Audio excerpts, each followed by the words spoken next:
Atlas Profilax.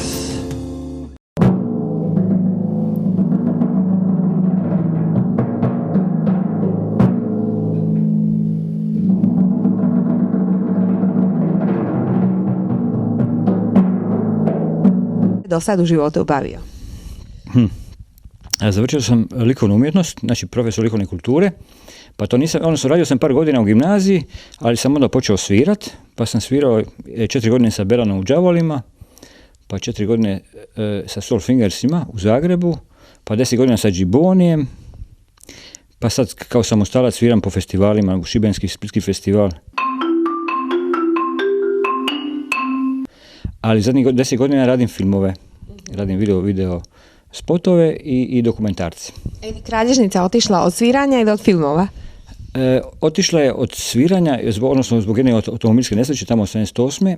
A i od puno lupanja, jer taj položaj lupanja, sviranja, to jako opterećenje na vrat. I to na ista nesreća, snimali smo Belana prije 15 dana. To je ta znači, ista. To je isto. To je ta ista priča. Sad namještamo posljedice saobraćajne nesreće.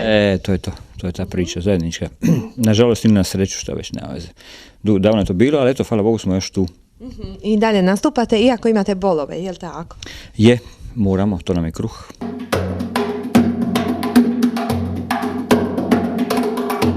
Jesu li bolovi manji nakon što je Vladimir namjestio Atlas? Moram priznati da jesu.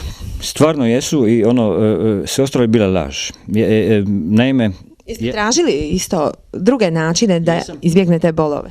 Bio sam i kiropraktičara, bio sam na ove, nazovimo, normalne tretmane u bolnici sa fizikalnu terapiju. Fizikalna terapija, sa ultrazvukom.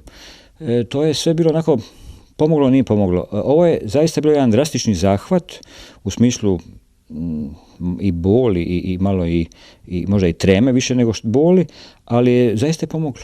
Eto, moram priznati, manje me boli. Ne mogu reći da me ne boli, jer je problem je vrata, problem je to kralješka koji se malo smanjio, ali manje me boli. Za kraj, udari 2-3 puta. To je moj instrument i rado ću vam jedan mali solo odraditi.